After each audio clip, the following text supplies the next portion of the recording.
naka nga jàngatee cette situation.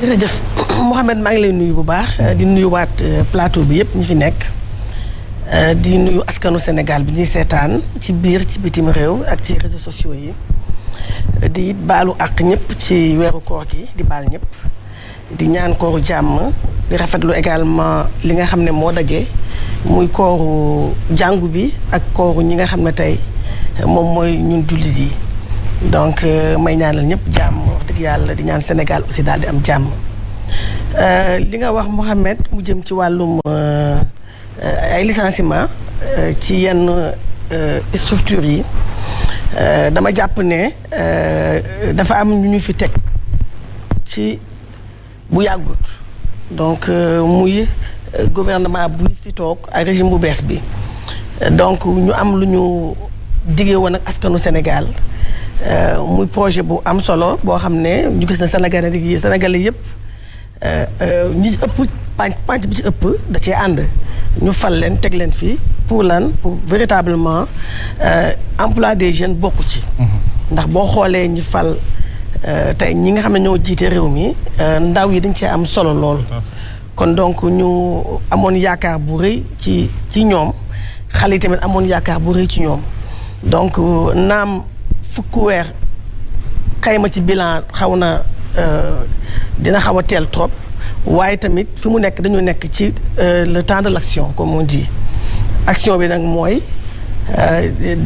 teg jéego yoo xam ne tey dinañu redonner espoir à la jeunesse sénégalaise teg jéego yoo xam ne tamit dinañu mën a tax ba talent bi nekk ci xale yi daal di mën a génn bu baax licenciement nag yaakaar naa ne kenn du ko rafetlu ak nu mu mën a tëdd ak nu mu mën a bindoo am na nag loo xam ne dañ ko gis muy ay audit comme nag bokkuma ci structure yooyu am licenciement yi xaw ma nag dañu def parce que licenciement mën a nekk ay audit def audit yoo xam ne ñu gis ne am na des postes yu fictifs mën a nekk audit yoo xam ne aussi mën na wane ne postes yi am na ñu ko occupé waaye teewuñu mën na tamit nekk loo xam ne ñu amoon ay contrat à durée déterminée seen contrat à durée déterminée mu jeex ñu dakkal ko donc ñett yooyu yëpp am na ci wàllum licenciement waaye bu nekkee licenciement boo xam ne nag teguwul ci lenn la ñu ooyee licenciement abusif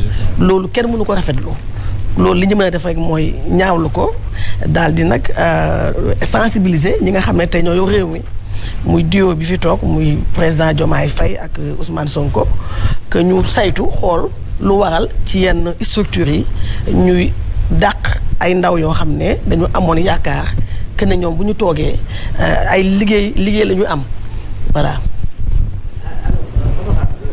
fi may commencer ak yow mooy ndax aujourd'hui honorable député Adji Mbergane Kanouté ci ban camp la nekk maanaam pouvoir opposition parce que xëy na day déterminer question yi nga xam ne mi ngi ñëw ci kanam.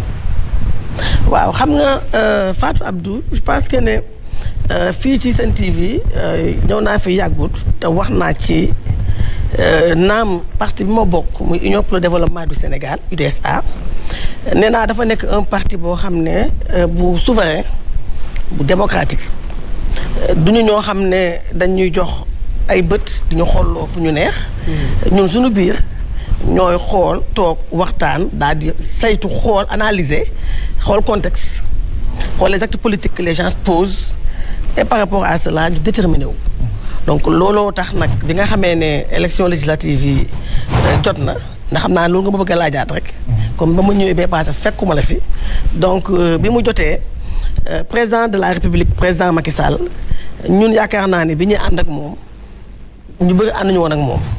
sunu parti bi ñu ànd ak président Macky Sall boobu nekkutoon sax favori pour gagner présidentielle boobu Benno Siggil Sénégal la ñu bokkoon ak moom ñëpp xam ne Moustapha Niasse ak Tanor Dieng ñoo nekkoon les favoris ci élection présidentielle bi ñu bàyyi fa ñoo ñëpp dem ànd ak président Macky Sall daal di taxawal Macky 2012 ànd ak moom ci premier tour yàlla may ñu ndam ñu ànd dem deuxième tour donc ñuy ànd boobu ba tey ba ci Benno Bokk Yaakaar. jàpp naa ne ñun Benno Bokk Yaakaar tamit liggéey nañ ci lu am solo dans la mesure où nous avons participé à la consolidation de cette coalition là liggéey nañ ci comme ni ñu ci alliés yëpp liggéeyee pratiquement donc bu ñu demee ba président Macky Sall dissoudre la coalition Benno Bokk Yaakaar bu ñu demee ba gis ne après les élections législatives après la publication des listes que nous avons constaté que l'APR voulait être en coalition avec le Parti démocratique sénégalais. Nous avons pris acte et nous avons écrit au président Macky Sall. Ah oui, c'est la raison pour laquelle. Oui, et nous avons écrit parce que comme je dis ñun amuñ ay on n'est pas bokku si ñi nga xam ne dañuy peut-être mën nga nëbbatu doo wane li nga xam ne moom nga say décision am na ñoo xam ne peut-être dañu def neutralité am na ñoo xam ne dañu jàpp ne ñu ngi koy votal fekk votaluñ ko nous comme je dis on est un parti boo xam ne nous ne recevons pas de amul directive wala injonction bu jógee ci kenn lu dul ci militants yi. Donc, quand nous avons constaté effectivement que peut-être l'APR voulait être en coalition avec le Parti démocratique sénégalais et pas avec les autres, nous y compris, nous avons pris acte et nous avons écrit au président Macky Sall. Donc, pour dire simplement que nous avons fait les choses ci ni ñu ko war a defee. ci norme bi. Oui. Maintenant, nous avons soutenu la liste PASTEF. C'est le choix du parti. Et ça, si c'était à recommencer, à refaire, dañ koy defaat. Parce que, comme je dis, c'est un parti qui est souverain. Cela ne veut pas dire que nous sommes de PASTEF. Et ça, je l'ai dit, nous ne sommes ni de PASTEF, nous ne sommes ni de la coalition Diomaye Président. Mais par contre aussi, nous ne sommes pas de l'opposition radicale. Ça veut dire tout simplement que nous ne sommes pas des nihilistes. Nous ne sommes pas une opposition boo xam ne peut-être dafay gis rek loo xam ne lu ñaaw. Quand ça marche pas, on met le doigt sur la plaie. Quand ça marche, on dit que ça marche. Honorable. Mais on est ni du pouvoir. Mais honorable, il faut quand même cette ligne de démarcation, c'est-à-dire ñu xam ba xam honorable député Adji Mbergane Kanouté et du pouvoir. C'est vrai qu'il y en a qui ne sont pas de PASTEF et qui sont avec Ousmane Sonko et Diomaye, ou bien ñu xam ne honorable député Adji Mbergane Kanouté et de l'opposition. Je pense que c'est ça la question. Peut-être que je vais comprendre. Quand je dis que je ne suis pas avec la PASTEF, je ne suis pas avec la coalition Diomaye, ça je ne suis pas du pouvoir. Ça c'est clair. Maintenant, n'être dans l'opposition ne veut pas dire être dans une opposition radicale. Non. Nous sommes dans l'opposition. Mais dans l'opposition responsable. Parce qu'une opposition doit être responsable. C'est comme cela que nous fonctionnons.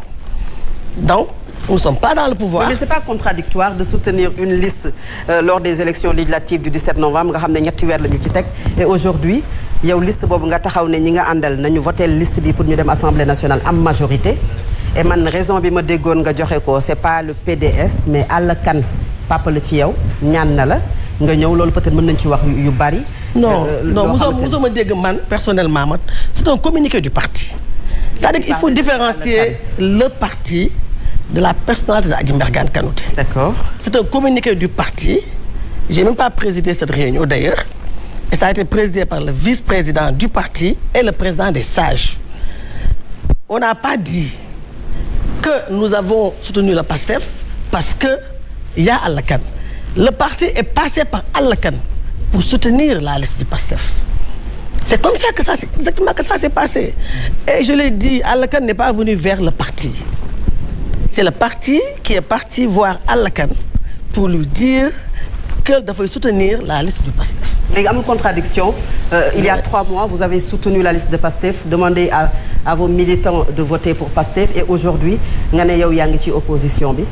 Mais je ne vois pas la contradiction. Dans la mesure où, comme je dis, c'est une décision souveraine d'un parti politique, ce n'est pas Adji Mbergane qui décide. Je suis désolé, c'est le parti qui décide.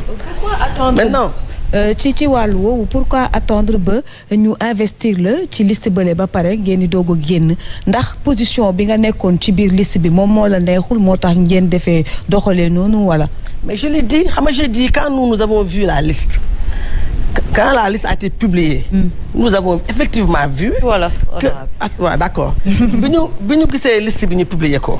Nous avons compris que ñi ko def ñu defal liste parce que ba tey gëwuma ne président Macky Sall moo defal liste boobu. dama koy wax chaque jour. man gëwuma sax ne parce que bu ngeen xoolee liste bi ni mu configuré sax da ngeen di rendre compte que ne. benn groupe ñoo defal seen liste. defal seen bopp dugal seen bopp ci liste bi dugal seen i ñooñ. vous validez ko. c'est ce que moi j'ai compris. donc le président Macky Sall wax dëgg yàlla man je le remercie parce que dañu ànd nawle mooy ànd boo xam ne joxoon ci cër voilà du ma ne damay dégg ñu naan Macky Sall pourtant defal na ko lu ne bof dañu defalante man ak moom loolu mooy ànd nawle tey j'aurais pu taxaw ne président Macky Sall assemblée nationale gisuma ku ma foo xam ne mën na ma fa gën a taxaw musuma bokk bureau assemblée nationale musuma bokk commission des présidents conférence des présidents te pourtant kenn xamul ne man bokkuma ci bureau assemblée nationale tellement taxawaay bi mu wax. parce que loolu vice-présidente assemblée nationale. parce que loolu waaw non xam nga comme tey boo ne assemblée nationale conseil des ministres bi mooy bureau assemblée nationale. tey boo ne conseil des ministres tey gouvernement tey boo demee bureau assemblée boo ne conseil des ministres mooy bureau assemblée nationale. c'est pour vous dire que bu doon affaire de position et tout bu yàgg kon.